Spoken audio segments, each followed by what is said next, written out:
Halo sahabat YouTube channel, saya dalam kesempatannya akan menjelaskan tentang bagaimana membuat latar belakang masalah di dalam penulisan skripsi atau tesis. Ada yang bingung cara menulisnya atau menyusunnya, dimulai dari apa dulu. Nah, kali ini saya akan menjelaskan untuk latar belakang masalah yang memiliki variabel lebih dari satu. Yang paling pertama, kita harus menjelaskan tentang teori Y dulu, atau variabel yang dependen, karena itu adalah masalah utama yang akan dipecahkan dalam penelitian. Jadi kita awali dulu dengan teori Y. Sebelumnya nih, saya di layar sebelah ini saya tunjukkan skripsi itu diawali dengan prolog seperti ini. Kebetulan ini ada contoh. Ini ada contoh, judulnya adalah Pelayanan Visitasi Gereja Pusat terhadap Pertumbuhan Gereja di GBT KAO Wilayah Puri Anjas Moro. Ada dua variabel.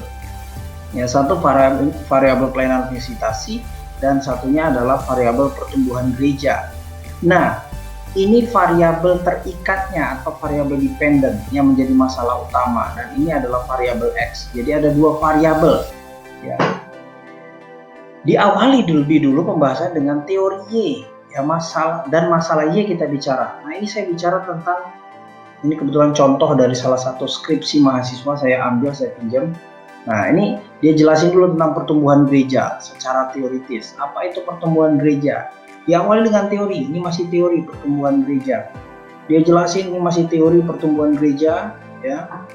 Nah, para tokoh pertumbuhan gereja masih teori. Setelah dia menjelaskan teori tentang pertumbuhan gereja, lalu dia menjelaskan tentang permasalahan pertumbuhan gereja di Gereja Betel KAO, GBT KAO Puri Anjas Moro. Dia jelasin.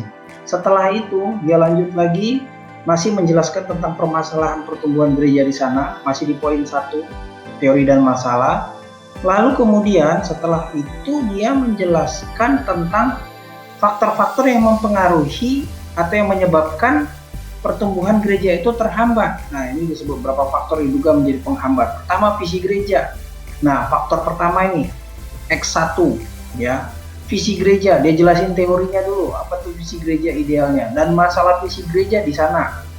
Jadi paragraf yang ini dia jelaskan tentang teori visi gereja itu seperti apa sebenarnya, lalu ini dia menjelaskan permasalahan tentang visi gereja. Lalu apalagi penyebab lainnya, dia jelaskan lagi ini tentang pelayanan kunjungan atau visitasi. Dia jelaskan secara teoritis, apa itu pelayanan kunjungan, harusnya bagaimana. Lalu dia jelaskan tentang permasalahan pelayanan visitasi di sana, di tempat penelitian. Itu poin kedua, ya.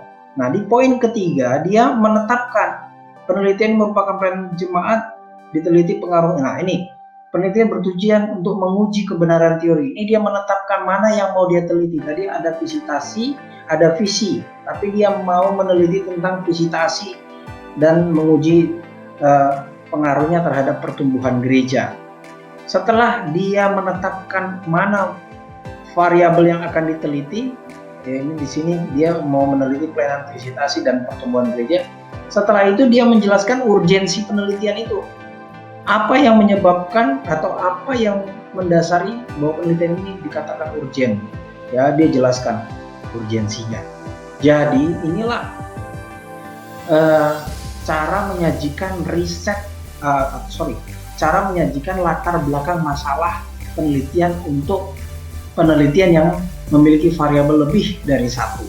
Kita sekali lagi saya ulang, jelaskan masalah Y, awali dengan teorinya dulu, beberapa paragraf, lalu jelaskan masalah Y di tempat penelitian, lalu faktor-faktor apa yang menyebabkan masalah itu terjadi, ya, terjadinya masalah Y. Nah, itu kita bisa sebut X1, teori dan masalahnya di lapangan, X2, teori dan masalahnya di lapangan.